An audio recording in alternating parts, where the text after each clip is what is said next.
എപ്പോഴാ ഏട്ടാ വരുന്നേ? ചേട്ടനെന്താ ഇപ്പോൾ എത്തും, അവൻ പറഞ്ഞു കേട്ട് അവൾ വീണ്ടും ഒന്ന് മൂളി. പിന്നെയും അവർ കുറേ നേരം സംസാരിച്ചുകൊണ്ടിരുന്നു.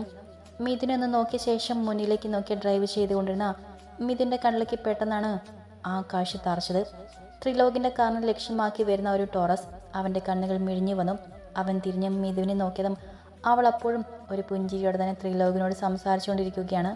ഒരു നിമിഷം അവൻ എന്ത് ചെയ്യണമെന്നറിയാതെ പകച്ചിരുന്നു പോയി. അവൻ്റെ കണ്ണുകൾ ചുറ്റും നിരീക്ഷിച്ചു. ഏതൊരു കനാലിൻ്റെ മുകളിലത്തെ പാലത്തിലൂടെയാണ് ഇപ്പോൾ കാർ സഞ്ചരിച്ചുകൊണ്ടിരിക്കുന്നത്. മിഥു വിറച്ചുകൊണ്ട് അവൻ വിളിക്കുമ്പോഴേക്കും മുന്നിൽ നിന്നും അതിശക്തമായൊരു ശബ്ദം അവൻ്റെ കാതിൽ വന്ന് തറച്ചിരുന്നു. ഞെട്ടലോടെ അവർ മുന്നിലേക്ക് നോക്കിയതും ടോറസിൻ്റെ ശക്തമായ ഇടയിൽ 3 വട്ടം കറങ്ങിക്കൊണ്ട് കനാലിലേക്ക് പതിക്കുന്ന ത്രിലോകിൻ്റെ കാറായിരുന്നു കണ്ണിൽ പതിച്ചത്. ത്രിലോക് കാർ ബ്രേക്കിൽ ആഞ്ഞു ചവിട്ടിക്കൊണ്ട് അവൻ തറഞ്ഞിരുന്നു പോയി. ഒരു നിമിഷം എന്ത് ചെയ്യണമെന്നറിയാത്ത അവസ്ഥ. കൈകാലുകളെല്ലാം മരവിച്ച പോലെ. ഒട്ടൊരു നിമിഷത്തിന് ശേഷം അവൻ തിരിഞ്ഞ് മിഥുവിനെ എന്ന് നോക്കിയതും കണ്ട കാഴ്ചയിൽ ഒന്നനങ്ങാൻ പോലും കഴിയാതെ തറഞ്ഞിരിക്കുന്ന തൻ്റെ കുഞ്ഞു പെങ്ങളെയാണ് കണ്ടത്.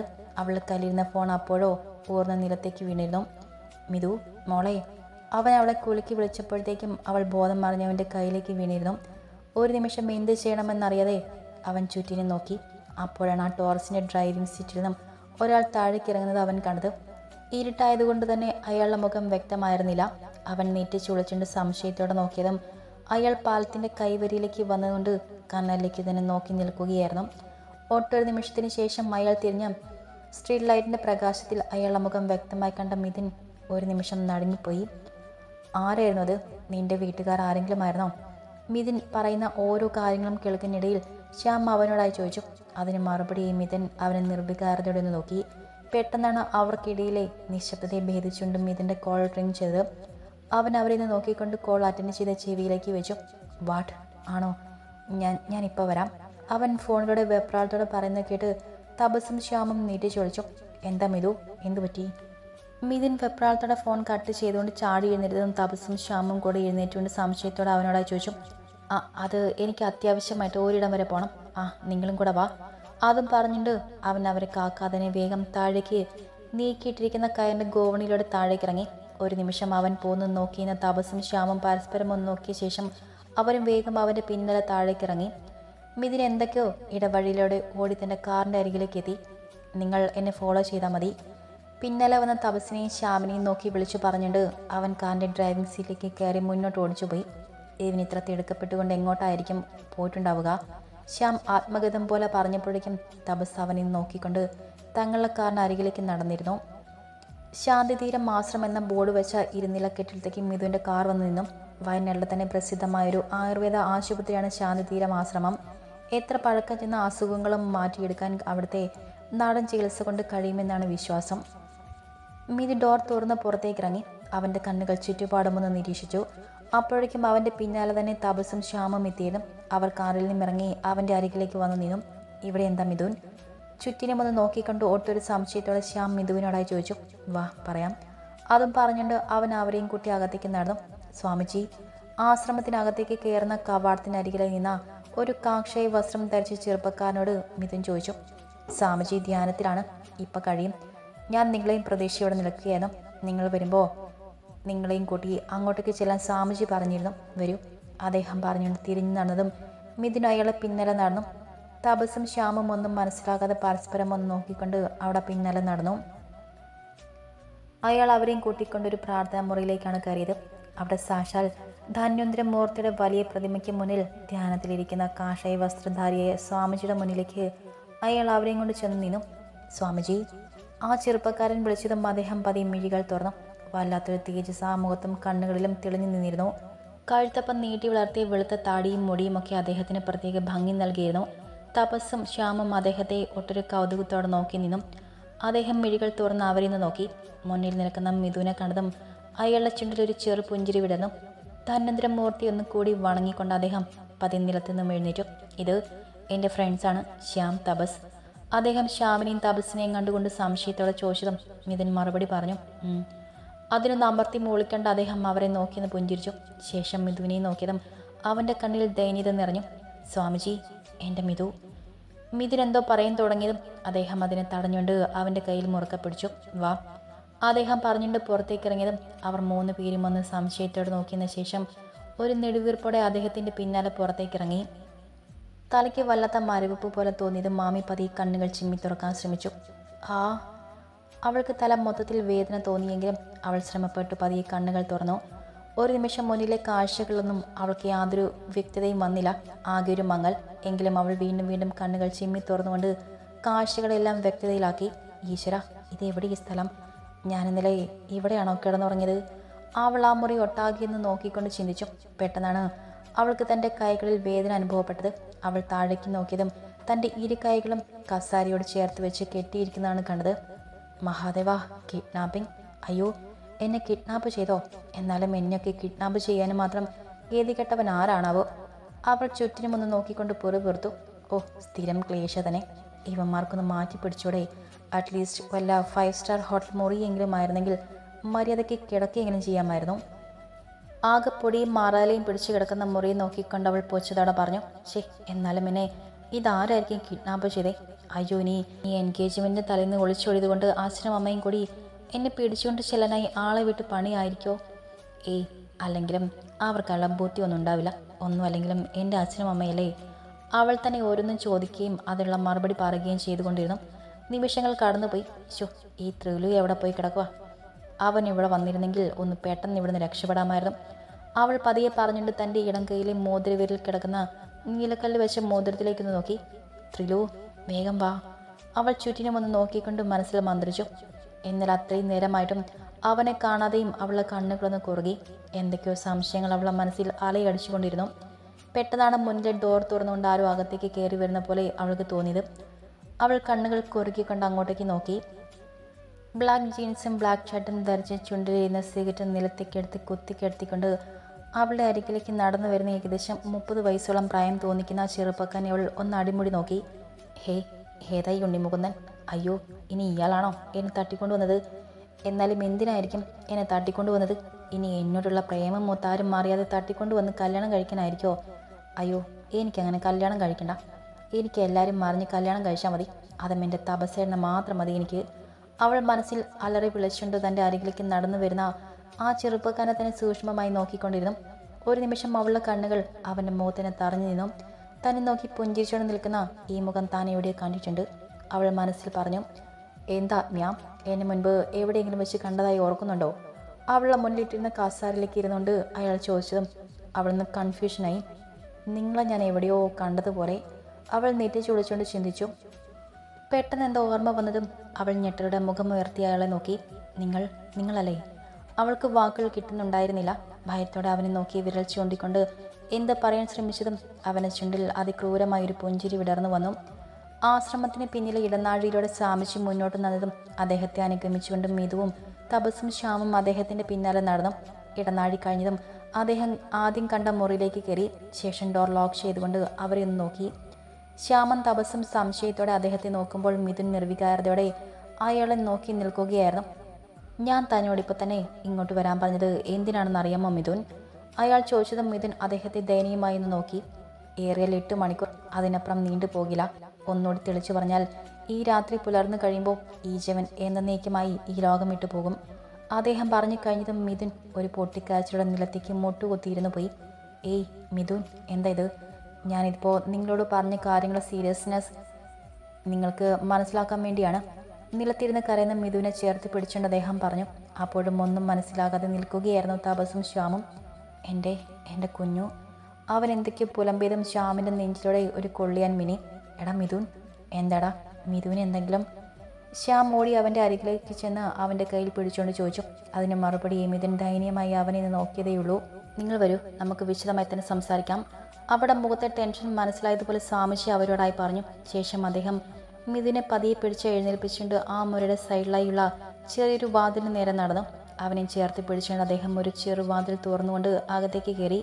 അവിടെ പിന്നാലെ അകത്തേക്ക് കയറിയ തപസ്സും ശ്യാമും ഒരു നിമിഷം അത്ഭുതത്തോടെ നിന്നുപോയി. കാരണം അതൊരു മുറിയായിരുന്നില്ല, നിലവറയ്ക്ക് അകത്തേക്ക് പോകാനായി നിർമ്മിച്ചിരുന്ന പടവുകളായിരുന്നു. ശ്യാമും തപസ്സും പരസ്പരം നോക്കിക്കൊണ്ട് അവിടെ പിന്നാലെ നടന്നു. ഏകദേശം 15 അടിയോളം താഴേക്കിറങ്ങിക്കൊണ്ട് അവർ താഴെയുള്ള നിലവറയ്ക്ക് അകത്തേക്ക് എത്തി. ഇരുട്ട് മൂടി കിടക്കുന്ന ആ അറയിൽ പ്രകാശത്തിന് വേണ്ടി അങ്ങിങ്ങായി കൊളുത്തി വെച്ചിരിക്കുന്ന നിലവിളക്ക് മാത്രമാണ് ഉണ്ടായിരുന്നത്. ഇവിടെ എന്താ സ്വാമി? മരുന്നുകളുടെയും കുഴമ്പുകളുടെയും സമ്മിശ്രഗന്ധം പടർന്ന ആ അറയിൽ നിൽക്കുമ്പോൾ ശ്യാമിൽ എന്തെന്നില്ലാത്ത നെഞ്ചിടി പേറി വന്നു. വരൂ. ശ്യാമിൻ്റെ ചോദ്യത്തിന് മറുപടി പറയാതെ അദ്ദേഹം അവരെയും കൂട്ടി ആ മുറിയിൽ തന്നെ കട്ടനിട്ട് മറച്ചിരുന്ന ഒരു ഭാഗത്തേക്ക് നടന്നു. കട്ടൻ വകഞ്ഞു മാറ്റി അദ്ദേഹം അകത്തേക്ക് കയറിയതും പിന്നാലെ അകത്തേക്ക് കയറി ശ്യാം ഒരു നിമിഷം തറഞ്ഞു നിന്നുപോയി. മിതു നിർജീവമായ കണ്ണുകളോടെ എങ്ങോട്ടൊക്കെ നോക്കി നിൽക്കുന്നവളെ കണ്ടതും അവൻ്റെ ചുണ്ടുകൾ അറിയാതെ മന്ത്രിച്ചു. ആ നിമിഷം മിതു അവനിന്ന് ദയനീയമായി നോക്കി. എന്നാൽ നിമിഷങ്ങൾക്കകം മിതുവിൻ്റെ കണ്ണുകൾ പോകുന്ന ദിശയിലേക്ക് കണ്ണുകൾ തറച്ച് ശ്യാം ഇടിവേട്ടയതുപോലെ നിന്നുപോയി. അവൻ്റെ കണ്ണുകൾ മിഴിഞ്ഞു വന്നു. കൺമുന്നിൽ കാണുന്ന കാഴ്ച വിശ്വസിക്കാനാവാതെ അവൻ തറഞ്ഞു നിന്നുപോയി. അവിടെ ഇട്ടിരുന്ന തടിക്കട്ടിൽ കണ്ണുകൾ അടച്ച് മൃതപ്രാണനായി കിടക്കുന്ന മനുഷ്യനെ കണ്ടതും അവൻ നാവിൽ നിന്നും അറിയാതെ തന്നെ ആ നാമം ഉതിർന്നു വീണു. ത്രിലോക്. ശ്യാം. പൂജാമരുടെ മുന്നിൽ നിന്നുകൊണ്ട് ഭഗവാന്റെ വിഗ്രഹത്തിലേക്ക് നോക്കി കണ്ണീർ പൊഴിക്കുന്ന ശ്യാമിനെ മിഥുൻ പിന്നിൽ നിന്നും വിളിച്ചു. അവൻ തിരിഞ്ഞു നോക്കിയതും തന്നെ സഹതാപത്തോടെ നോക്കിക്കൊണ്ട് നിൽക്കുന്ന മിഥുനെയും തപസ്സിനെയും നോക്കി അവനൊന്ന് പുഞ്ചിരിച്ചു. നിറഞ്ഞൊഴുകുന്ന കണ്ണുകൾ അമർത്തി തുടച്ചുകൊണ്ട് അവൻ അവിടെ അരികിലേക്ക് നടന്നു വന്നു. ഈ നാടുകളിലൊക്കെയും അവൻ ഈ ലോകത്തില്ലല്ലോ എന്ന ഓർമ്മയിൽ നീറി നീറിയായിരുന്നു ഞങ്ങൾ കഴിഞ്ഞിരുന്നത്. ഇപ്പോൾ സമാധാനമായി. എങ്ങനെയായാലും ഏതവസ്ഥയിലായാലും ഒരിറ്റ് ജീവനെങ്കിലും അവൻ്റെ ശരീരത്തിലുണ്ടല്ലോ, അത് മതി. അവൻ സന്തോഷത്തോടെ പറഞ്ഞതും അവർ ഇരുവരെയും നോക്കി. എന്നാൽ അവൻ പ്രതീക്ഷ അത്രയും സന്തോഷം മിഥുവിൻ്റെ മുഖത്തുണ്ടായിരുന്നില്ല. അവൻ്റെ മുഖത്ത് നിർവികാരത മാത്രമായിരുന്നു നിറഞ്ഞു നിരുന്നത്. എന്താ മിഥുൻ, നീ എന്താ ഇങ്ങനെ നിൽക്കുന്നത്? ഇനിയിപ്പോൾ പേടിക്കാനൊന്നുമില്ലല്ലോ. അവൻ നമ്മുടെ കൺമുന്നിൽ തന്നെയില്ലേ, പിന്നെന്താ? ശ്യാം ചോദിച്ചതും മിഥുൻ അവനെ ദയനീയമായി നോക്കി. എന്താടാ, ഇനി ഏറിയാൽ 4-5 മണിക്കൂറുകൾ മാത്രം. അത്രയും നേരം കൂടി മാത്രമേ ത്രിലോകിൻ്റെ ശരീരത്തിലെ ആ ചെറുതുടുപ്പിനെ പിടിച്ചു നിർത്താൻ സാധിക്കുള്ളൂ. നോ. മിഥുൻ പറഞ്ഞു നിർത്തിയതും ശ്യാമിൻ്റെ അലർച്ച അവളെ ഉയർന്നു കേട്ടു. നീ എന്താ മിഥുൻ ഈ പറയുന്നത്? പ്രതീക്ഷിക്കാതെ മുന്നിൽ കൊണ്ടു തന്നിട്ട് വീണ്ടും നഷ്ടപ്പെടുകയാണോ? ഇല്ല, സമ്മതിക്കില്ല ഞാൻ. അവൻ മിഥുൻ്റെ കോളിൽ പിടിച്ചുകൊണ്ട് അലറി. അവനോട് എന്തു മറുപടി പറയണമെന്നറിയാതെ മിഥുൻ തളർന്നു നിന്നു. തപസ്സിനും അവരെ എങ്ങനെ ആശ്വസിപ്പിക്കണമെന്ന് അറിയില്ലായിരുന്നു. മിഥുൻ പറഞ്ഞ സത്യമാണ് ശ്യാം.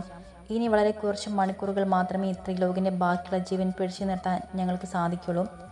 അവിടെ പിന്നിൽ നിന്നും സ്വാമിജി കൂടി അങ്ങനെ പറഞ്ഞതും ശ്യാം തളർന്നുകൊണ്ട് നിലത്തേക്ക് ഇരുന്നു പോയി. ഈശ്വര, എന്തൊരു വിധിയാണ്. അവൻ ഇരു കൈകളിലും തല താങ്ങി വെച്ചുകൊണ്ട് പൊട്ടിക്കരഞ്ഞു പോയി. അവൻ്റെ അരികിലേക്ക് ഇരുന്നുകൊണ്ട് അവൻ്റെ തോളിൽ തട്ടി ആശ്വസിപ്പിച്ചു. മിഥുൻ ചുവരിലേക്ക് ചാർന്ന് നിന്നുകൊണ്ട് കണ്ണുനീർ വാർത്തു. അവൻ്റെ മനസ്സ് നിറയെ മിഥുവിൻ്റെ മുഖം മാത്രമായിരുന്നു. ത്രിലോകിൻ്റെ ജീവൻ ഈ ഭൂമി വിട്ടു പോകുന്ന ആ നിമിഷം തന്നെ മിഥുവും ജീവൻ വെടിയുമെന്ന് അവന് ഉറപ്പുണ്ടായിരുന്നു. പെട്ടെന്നാണ് നിലത്തിരുന്ന് കരഞ്ഞുകൊണ്ടിരുന്ന ശ്യാം ചാടിയിരുന്നിരുന്നത്. ഇല്ല ത്രിലോക്, അവനൊന്നും സംഭവിക്കില്ല. അവൻ ഇവിടെ തന്നെയുണ്ട്. ഇവിടെ തന്നെയുണ്ട്. ത്രിലോക്, നീ എവിടെയാ? വാ, എൻ്റെ മുന്നിൽ വാ. വാടാ, നിനക്ക് നിൻ്റെ മിഥുവിനെ കാണണ്ടേ? നിങ്ങൾക്ക് ഒരുമിച്ച് ജീവിക്കണ്ടേ? വാടാ, വാ, എൻ്റെ മുന്നിലേക്കൊന്ന് വാ ത്രിലോക്. അവനൊരു ഭ്രാന്തനെ പോലെ ത്രിലോകിൻ്റെ പേരും അലറി വിളിച്ചുകൊണ്ട് അവിടെ ആകെ നടന്നു. ശ്യാം, നീ എന്തീ കാണിക്കുന്നത്? നിനക്കെന്താ ഭ്രാന്ത് പിടിച്ചോ? നീ എന്തൊക്കെ പിച്ചയും പേയുമാണ് പറയുന്നത്? അവൻ്റെ പ്രവൃത്തി കണ്ട് മിഥുൻ അവനെ അടക്കി പിടിക്കാൻ ശ്രമിച്ചുകൊണ്ട് ചോദിച്ചു. ഭ്രാന്തല്ല മിഥുൻ, നമ്മുടെ ത്രിലോക്. അവൻ ഇവിടെയും ഉണ്ട്. ആമയെ കൂടെ കൊണ്ടുവരേണ്ടതായിരുന്നു. എങ്കിൽ നമുക്ക് അവൻ ഇവിടെയുണ്ടെന്ന് അറിയാൻ സാധിച്ചേനെ. അല്ലെ തപസ്സിൻ്റെ അരികിലേക്ക് ചെന്നുകൊണ്ട് ശ്യാം നിരാശയോടെ പറഞ്ഞതും അവൻ എന്ത് മറുപടി പറയണമെന്നറിയാതെ മറ്റുള്ളവരെ നോക്കി. അവരും പകപ്പോടെ അവനെ നോക്കി നിൽക്കുകയായിരുന്നു. ഒരു നിമിഷം അവൻ്റെ സമനില തെറ്റിപ്പോയോ എന്ന് പോലും അവർ സംശയിച്ചു. ശ്യാം, നീ എന്തൊക്കെയാണ് ഈ പറയുന്നത്? നിനക്ക് ഭ്രാന്തലടാ, സത്യമാണ്. എന്തോ അത്ഭുതം എന്നതുപോലെ നമ്മുടെ ത്രിലോകിൻ്റെ ആത്മാവ് ഇവിടെ എവിടെയൊക്കെ ഉണ്ട്. മിഥുനെ പറഞ്ഞ് പൂർത്തേകൻ സമ്മതിക്കാതെ ശ്യാം പറഞ്ഞു. അവൻ പറയുന്നത് വിശ്വസിക്കാനാകാതെ നിൽക്കുകയായിരുന്നു മിഥുൻ. അവൻ പറയുന്നതൊക്കെയും യുക്തിക്ക് നിരക്കാത്ത കാര്യങ്ങളായതുകൊണ്ട് തന്നെ അവൻ്റെ സമനില തെറ്റിയെന്ന് പോലും മിഥുൻ ചിന്തിച്ചു. ശ്യാം, എടാ, എന്താടാ ഇത്? മിഥുൻ അവൻ എന്തോ പറയാൻ തുടങ്ങിയതും സ്വാമിജി അവനെ തടഞ്ഞുകൊണ്ട് വിളിച്ചു. അവൻ തിരിഞ്ഞു നോക്കിയതും അദ്ദേഹം മരുതെന്ന രീതിയിൽ തലയാട്ടി. ശേഷം ഒരു ദീർഘശ്വാസം എടുത്തുകൊണ്ട് അദ്ദേഹം ശ്യാമിൻ്റെ അരികിലേക്ക് ചെന്നു. ശ്യാം കണ്ടിട്ടുണ്ടോ? അത് ചോദിക്കുമ്പോൾ അദ്ദേഹത്തിൻ്റെ ശബ്ദത്തിൽ ഗൗരവം നിറഞ്ഞിരുന്നു. പാരസൈക്കോളജിയെക്കുറിച്ച് പഠിച്ചിട്ടുള്ളത് കൊണ്ട് തന്നെ അവൻ്റെ വാക്കുകൾക്ക് അത്ര പെട്ടെന്ന് തള്ളിക്കളയാൻ അദ്ദേഹത്തിന് കഴിഞ്ഞില്ല. യെസ്, ഒരിക്കൽ. പക്ഷേ എന്നേക്കാൾ കൂടുതൽ അവനെ കണ്ടിട്ടുള്ളതും സംസാരിച്ചിട്ടുള്ളതും ഒക്കെ ആമിയാണ്. ആമി ആരെന്ന രീതിയിൽ സ്വാമിജി അവനെ നോക്കി നീട്ടിച്ചൊളിച്ചു. അത് തപസ്സിൻ്റെ ഫിയാൻസിയാണ്. ആ കുട്ടിയാണ് ശരിക്കും ത്രിലോകിൻ്റെ ആത്മാവിനെ കണ്ടിട്ടുള്ളത്. അതും പറഞ്ഞുകൊണ്ട് ആമി തന്നെ കാണാൻ വന്നതും മിഥുവിനെക്കുറിച്ച് അന്വേഷിച്ചതും ഒടുവിൽ ത്രിലോക് അവളെ കൂടെ ഉണ്ടെന്ന് പറഞ്ഞിട്ടും താൻ വിശ്വസിക്കാതിരുന്നപ്പോൾ തന്നെ വിശ്വസിപ്പിക്കാനായി അവൻ തൻ്റെ മുന്നിൽ പ്രത്യക്ഷപ്പെട്ടതുമൊക്കെ വിശദമായി തന്നെ അവൻ സ്വാമിജിയോട് പറഞ്ഞു. ജീവനുള്ള ശരീരത്തിൽ നിന്നും ആത്മാവ് വേർപ്പെടുന്ന അവസ്ഥ നമ്മൾ ഈ ദുർമന്ത്രവാദത്തിലൊക്കെ കേട്ടിട്ടില്ലേ, പരകായ പ്രവേശമെന്ന്? അതേപോലെ ഒന്നാണിതും. അതിൽ തൻ്റെ സ്വാർത്ഥ താല്പര്യങ്ങൾക്ക് വേണ്ടി ദുർമന്ത്രവാദികൾ ചെയ്യുന്നതാണെങ്കിൽ ഇവിടെ തൻ്റെ നിസ്സഹാവസ്ഥയിൽ നിന്നും രക്ഷപ്പെടുന്നതിന് വേണ്ടി ആ ദേഹം തന്നെ ദേഹിയെ തന്നിൽ നിന്നും വേർപെടുത്തി വിടുന്ന അവസ്ഥ. അദ്ദേഹം പറഞ്ഞു നിർത്തിയതും അവർ മൂന്നുപേരും അദ്ദേഹത്തെ അത്ഭുതത്തോടെ നോക്കി നിന്നു. അപ്പോൾ അങ്ങ് പറഞ്ഞു വരുന്നത് ത്രിലോകിൻ്റെ ആത്മാവ് അവൻ ജീവനോടെ ഇരിക്കുമ്പോൾ തന്നെ അവൻ്റെ ദേഹം വിട്ട് പുറത്തു വന്നതാണോ? മിഥുൻ സംശയത്തോടെ ചോദിച്ചു. ആശാം, ആ പെൺകുട്ടി നേരിട്ട് കണ്ടു എന്ന് പറഞ്ഞ സ്ഥിതിക്ക് അത് തീർച്ചയായും സത്യം തന്നെയാണ്. മിഥുൻ ഞെട്ടലോടെ അവരെ നോക്കി നിന്നു. അവനും ഒന്നും വിശ്വസിക്കാൻ കഴിയുന്നുണ്ടായിരുന്നില്ല. അപ്പോൾ ഇനി ഒരിക്കലും അവൻ്റെ ആത്മാവിന് അവന് ദേഹവുമായി ചേരാൻ കഴിയില്ല സ്വാമിജി? മിഥുൻ ചോദിച്ചതും അദ്ദേഹം ഒന്ന് പുഞ്ചിരിച്ചു. തീർച്ചയായും സ്വാധിക്കും മിഥുൻ. പക്ഷെ നേരം പുലരുന്നതിന് മുൻപ് അത് സംഭവിച്ചിരിക്കണം. അല്ലെങ്കിൽ എന്നേക്കുമായി ത്രിലോകിൻ്റെ ദേഹത്തു നിന്നും ആ ദേഹി അകന്നു പോകും. തൊട്ടടുത്ത നിമിഷത്തിൽ ത്രിലോകിൻ്റെ ദേഹത്തുള്ള ആ ചെറിയ മിടിപ്പ് അവസാനിക്കും. അതോടൊപ്പം അവനൊരു മൃതശരീരവുമായി മാറും. നോ, അങ്ങനെ സംഭവിക്കാൻ പാടില്ല സ്വാമിജി. അതിനുവേണ്ടി ഞങ്ങൾ എന്തും ചെയ്യാൻ തയ്യാറാണ്. മിഥുനും ശ്യാമും ഒരേ സ്വരത്തിൽ പറഞ്ഞതും അദ്ദേഹം അവരെ നോക്കിയെന്ന് പുഞ്ചിരിച്ചു. പറയാം. അതിനു മുൻപ് നിങ്ങൾ ഇങ്ങോട്ട് വന്നപ്പോൾ എന്തേ ആ കുട്ടിയെ കൂടെ കൂട്ടാഞ്ഞത്? അദ്ദേഹം താപസിനെയും ശ്യാമിനെയും മാറി മാറി നോക്കിക്കൊണ്ട് ചോദിച്ചതും അവരും പരസ്പരം സംശയത്തോടെ ഒന്ന് നോക്കി. അത് രാത്രി ആയതുകൊണ്ട്. ഇതൊരുപാട് അപകടം പിടിച്ച കാര്യമല്ലേ? അതുകൊണ്ട് രാത്രിയിൽ അവളെ കൂടെ കൂട്ടാൻ തോന്നിയില്ല. എന്തെങ്കിലും ആപത്ത് സംഭവിച്ചാൽ അവളെ ചിലപ്പോൾ സംരക്ഷിക്കാൻ കഴിഞ്ഞില്ലെങ്കിലോ എന്നുള്ളൊരു ടെൻഷൻ.